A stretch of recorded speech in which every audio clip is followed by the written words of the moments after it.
belakangan saya ketahui namanya Dito Aryo Tejo. Saya hari ini sebagai individu, bukan sebagai Menteri Pemuda dan Olahraga, karena tudingannya dan tuduhannya juga itu Dito sebagai warga negara biasa dan itu periode waktunya juga sebelum saya menjadi Menteri Pemuda dan Olahraga. Apa benar ada lobby-lobby di Komisi 1? Enggak tuh, saya nggak mau komentarin hoax, titik ya. Seperti kita ketahui adalah satu saksi bukan saksi. Hitungan kami, minimal 50 orang terlibat pada tindak pidana korupsi dan obstruction of justice.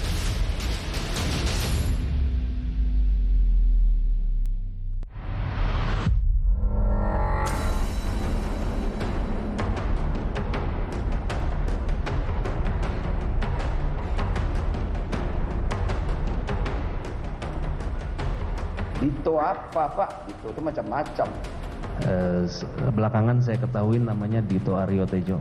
Ciri-ciri orangnya, apakah tinggi besar? Tinggi besar. Tinggi besar. Ya. Apakah Dito itu adalah Menpora sekarang? Ya, Iya, Ya. benar, harus jelas. Benar ya? benar. Kepentingan apa dia dengan masalah BTS ini, 27M? Untuk penyelesaian kasus ini. Untuk penyelesaian kasus. Ya. Kotak Pandora penerima aliran dana BTS 4G Bakti akhirnya mulai terungkap. Di persidangan Selasa 26 September pekan lalu, satu persatu nama penerima aliran duit korupsi disebut. Nama-nama tercetus dari pengakuan Irwan Hermawan dan Windy Purnama. Keduanya adalah saksi mahkota atau saksi kunci dalam persidangan dengan terdakwa Johnny Gerald Plate, Anang Ahmad Latif, dan Yohan Suryanto. Irwan Hermawan adalah komisaris PT Solitech Media Sinergi yang juga menjadi terdakwa dalam kasus korupsi BTS 4G Bakti. Orang yang dimaksud Irwan tak lain adalah Dito Aryo Tejo yang kini menjabat sebagai Menteri Pemuda dan Olahraga. Irwan mengaku telah menyerahkan uang 27 miliar rupiah kepada Dito Aryo Tejo untuk membereskan atau menutup penyelidikan dugaan korupsi proyek pembangunan BTS 4G Bakti. Untuk mengurus pemberesan perkara tersebut, Irwan bahkan menemui Dito Aryo Tejo di rumahnya tahun 2022 lalu. Jadi saudara pernah ke rumahnya dia? Satu kali ya, mulia. Satu kali. Ya. Ketemu dia langsung atau siapa? Ada dia ada langsung. Dia ada di situ Ketemu. bertemu.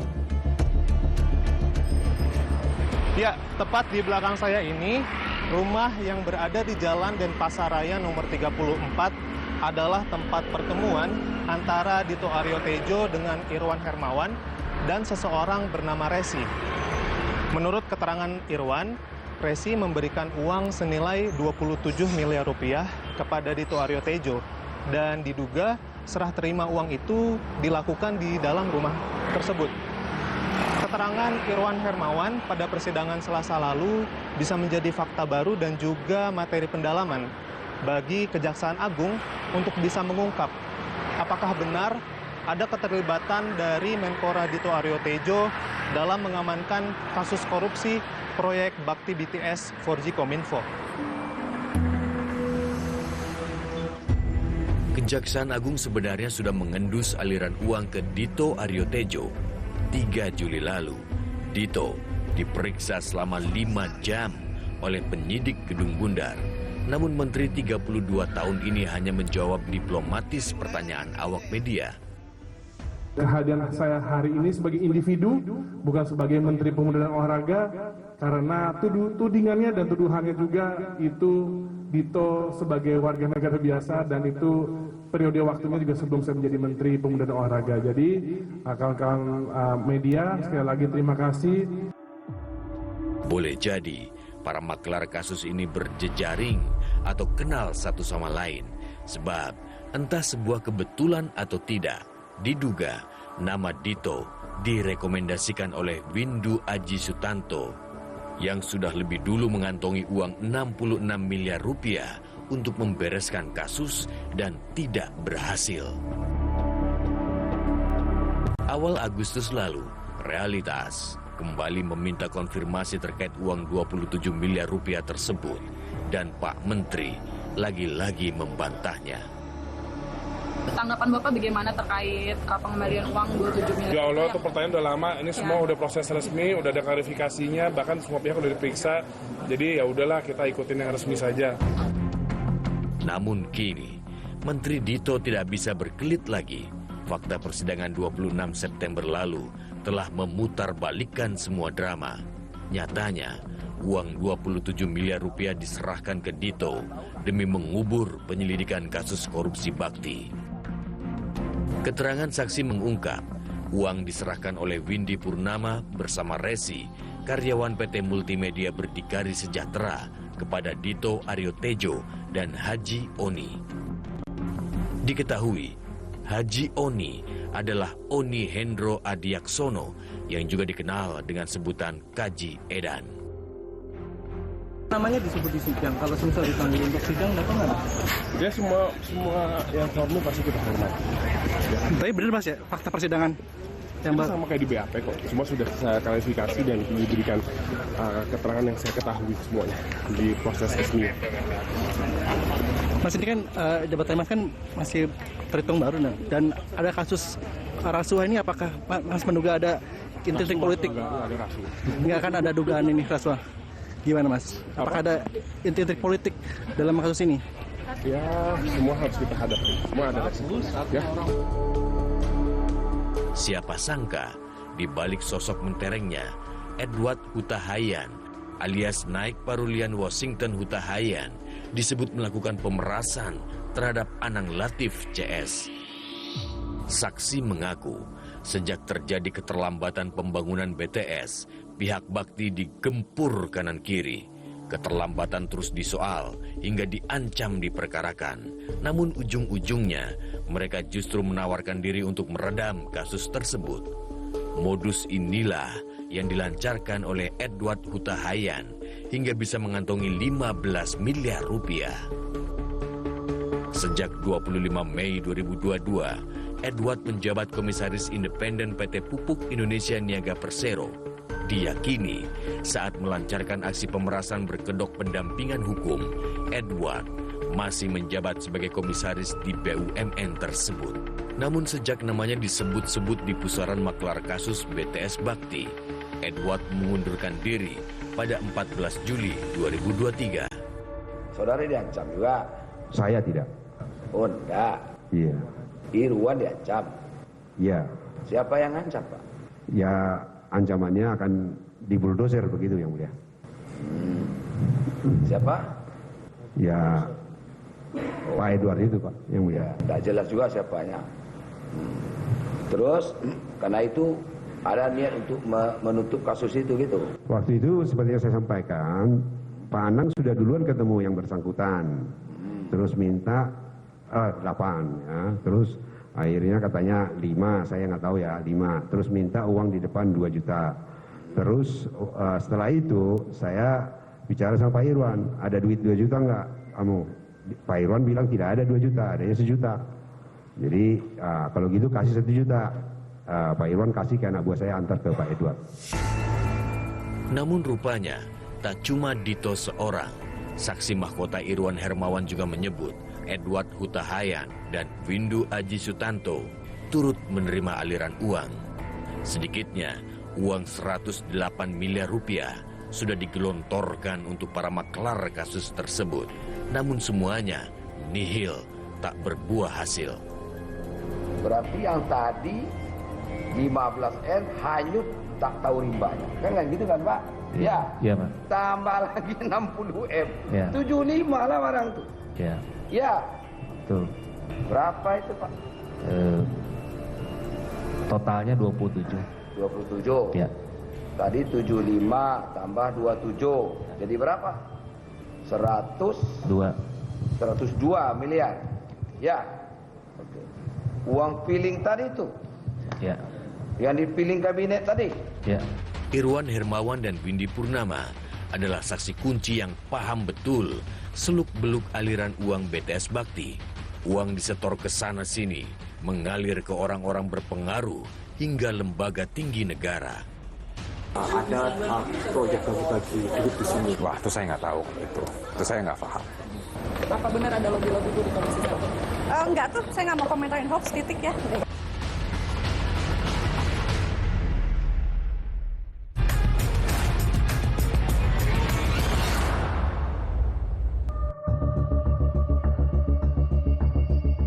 Kuat diduga uang korupsi BTS 4G Bakti mengalir hingga ke Senayan. Di persidangan disebut uang 70 miliar rupiah mengalir ke anggota Komisi 1 DPR. Uang disetor sebanyak 2 kali oleh Windy Purnama kepada Nistra Yohan. Windy adalah saksi mahkota dalam persidangan 26 September pekan lalu. Namun dalam perkara korupsi BTS Bakti, Windy sebenarnya juga sudah berstatus tersangka. Windy diperintahkan oleh mantan Dirut Bakti, Anang Ahmad Latif, untuk menyerahkan uang kepada anggota Komisi 1 DPR melalui Nistra Yohan. Saudara kan sudah menyerahkan uang 2 kali ya? Betul yang mulia. Jumlahnya banyak loh, 270M. Betul yang mulia. Uang itu untuk apa coba? Tolong dijelaskan. Informasi dari Pak Anang itu adalah untuk K1. K1 saya tanya ke Pak Irwan, K1 itu apa? Untuk Komisi 1, maksudnya diserahkan uang itu untuk apa di Komisi 1? Oh, saya tidak tahu. Ya? Saya tidak tahu. Harus jelas. Saya tidak tahu yang mulia. Apakah uang itu, yang 70M itu, ya sudah diterima? Sudah yang mulia. Sudah diterima oleh siapa tadi? Nistra ya? Betul yang mulia.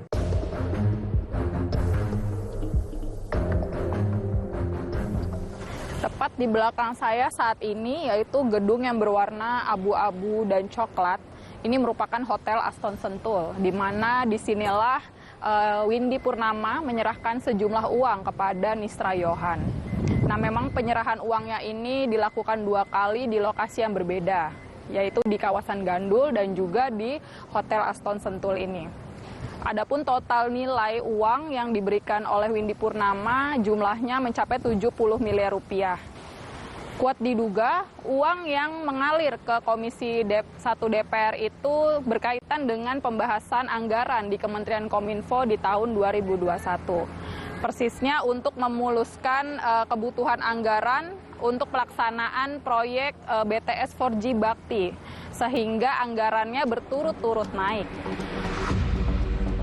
Inilah sosok Nistra Yohan yang disebut menerima uang 70 miliar rupiah melalui Windy Purnama. Di tayangan video yang diunggah pada 3 November 2021 ini, Nistra terlihat aktif dalam kegiatan sosial Rumah Putih Sugiono. Rumah Putih Sugiono tak lain adalah rumah aspirasi dari Sugiono, anggota Komisi 1 DPR RI dari fraksi Gerindra. Meski sudah 2 kali dipanggil untuk pemeriksaan di Kejaksaan Agung, hingga kini Nistra belum pernah menampakkan batang hidungnya. Sejak Juli lalu, Nistra juga sudah tidak beredar lagi di gedung DPR. Meski nama komisinya santer disebut menerima aliran dana BTS Bakti, pimpinan dan anggota Komisi 1 DPR masih adem-adem saja. Ketua Komisi 1 Mutia Hafid yang ditemui Juni lalu juga enggan memberikan komentar kepada realitas. Mau nanya aja Bu, terkait ini juga apa? Pembahasan anggarannya itu kan Bu, apa benar ada lobby-lobby Bu di Komisi 1? Enggak tuh, saya nggak mau komentarin hoax, titik ya. Oke. Masih ya Bu ya.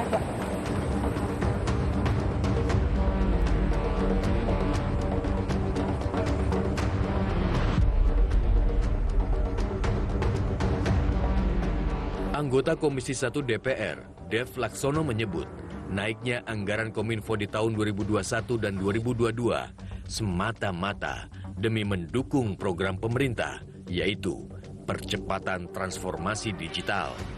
Dev pun menampik dugaan bagi-bagi duit ke Komisi 1. Presiden, pemerintah mendorong untuk dibangun BTS melalui Bakti. Nah, jadi itulah kenapa disepakati untuk dianggarkan, dan juga memang sebagian besar kan dananya itu dari Bakti. Bakti itu kan dananya dana USO, jadi nggak sepenuhnya juga dari APBN. Beberapa orang bilang bahwa ada proyek bagi duit di sini. Wah, itu saya nggak tahu itu saya nggak paham. Nah, kalau yang hal seperti itu sebaiknya tunggu proses hukum yang bergulir. 70 miliar rupiah jelas bukan uang yang sedikit. Akal waras publik berbicara, rasa-rasanya hampir tidak mungkin seorang Nistra meminta uang 70 miliar rupiah atas inisiatifnya sendiri. Sebab Nistra bukanlah siapa-siapa yang bisa membuat ataupun mempengaruhi kebijakan dan keputusan. Celakanya, di soal aliran uang ke Komisi 1 DPR, Kepala Pusat Penerangan dan Hukum Kejaksaan Agung justru menyebut masih kekurangan alat bukti untuk menjerat Nistra Yohan sebagai tersangka. Hanya salah satu orang saja, kan itu. Nah, kita kan tidak bisa mengklarifikasi hanya berdasarkan satu keterangan saksi. Seperti kita ketahui adalah satu saksi bukan saksi. Apalagi kesaksian itu akan menentukan nasib seseorang nanti berikutnya. Ngerti kan? Jadi kita masih memerlukan keterangan-keterangan yang lain dapat mendukung keterangan saksi yang tadi. Ya kan, saya pikir apa yang disampaikan tadi, keterangan yang muncul di persidangan itu sudah ada semua dalam berkas perkara. Ya, maka dari itu kita kepingin semua lebih transparan lagi, lebih terbuka. Sehingga banyak kasus perkara yang kita tangani sedang berjalan ini, ketika dia memberikan keterangan di persidangan tidak sesuai dengan apa yang di BAP, kita tetapkan dia sebagai tersangka. Seperti kasus yang baru kita tetapkan kemarin. Kenapa? Kita mengambil ya konstruksi hukum yuridis itu dari juga berdasarkan apa yang disampaikan di depan persidangan. Kemudian kita terus mencermati, mempelajari dan memonitoring terus. Ya, hasil ini nanti akan dijadikan masukan bagi penyidik dalam rangka tadi, ya kan, membangun konstruksi yuridis yang sudah penyidikan lagi berjalan. Lantas, akankah penerima uang 70 miliar rupiah dari kontraktor dan subkontraktor BTS Bakti bakal rame-rame melenggang bebas tak terjamah hukum?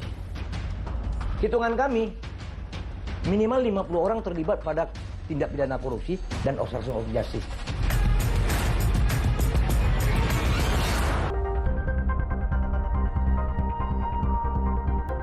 Anggaran jumbo proyek bakti jadi bancakan banyak pihak. Uang disetor sana-sini untuk bagi-bagi fee hingga menutup jejak korupsi. Uang ratusan miliar rupiah ditebar demi menutup kerugian negara. Setidaknya ada 3 klaster aliran fulus dana korupsi BTS Bakti, yaitu klaster persetujuan anggaran di DPR, pengaturan dan pemenangan tender proyek, serta klaster pemberesan perkara.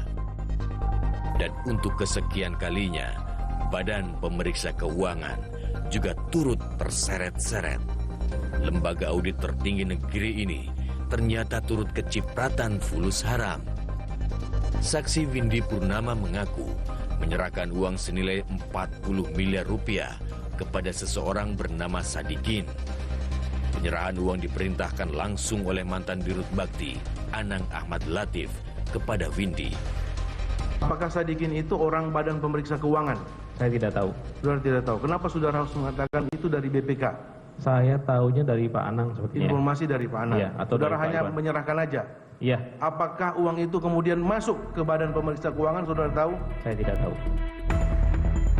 Uang pecahan dolar Amerika dan dolar Singapura senilai 40 miliar rupiah diberikan dalam sebuah koper di parkiran Hotel Grand Hyatt di Jakarta Pusat. Uang disetor melalui Sadikin demi menutup celah temuan penyimpangan dalam audit anggaran Kominfo tahun 2021. Terlebih, BPK sudah menaikkan statusnya dengan melakukan audit khusus pemeriksaan dengan tujuan tertentu. Di tempat inilah, di lokasi parkir Hotel Grand Hyatt yang terletak di Jakarta Pusat ini menjadi transaksi Windy Purnama, saksi mahkota dari BTS ini memberikan uang senilai 40 miliar kepada Sadikin yang diduga oknum dari Badan Pemeriksa Keuangan. Kalau kita lihat di lokasi parkir ini, kita bisa melihat bahwa lokasi ini bisa tergolong sepi dari aktivitas, sepi dari pantauan-pantauan orang dan juga pusat perhatian, dan juga di sini ada beberapa CCTV yang seharusnya nama Sadikin ini bisa terlacak oleh CCTV yang ada di tempat parkir Grand Hyatt Hotel di Jakarta Pusat ini.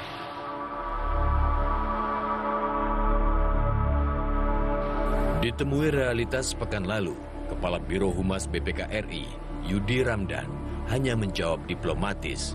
Katanya akan mengikuti proses hukum yang berlaku. BPK menyampaikan bahwa apabila dalam proses penegakan hukum ada keterlibatan BPK, maka BPK menghormati dan mengikuti proses hukum yang berlaku.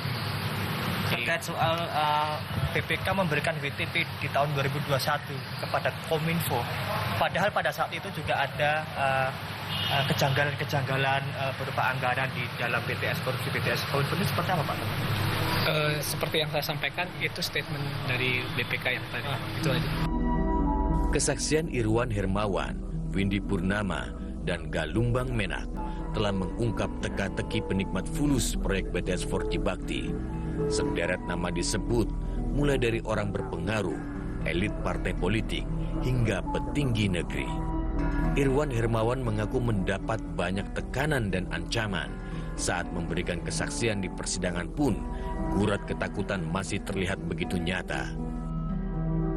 Saya takut yang mulia untuk berbicara karena di antara yang menerima itu sepertinya orang-orang kuat dan punya pengaruh, sehingga saya sampai bulan Mei saya belum buka. Bulan Mei kapan? 2023 saya belum berani buka untuk menyampaikan ke penyidik maupun ke siapapun. Namun saya takut karena ada teror yang ada ancaman keluarga saya alami, sering istri saya sendiri di rumah. Ketua Indonesian Audit Watch, Iskandar Sitorus, mendorong penyidik segera menyelidiki fakta-fakta baru persidangan.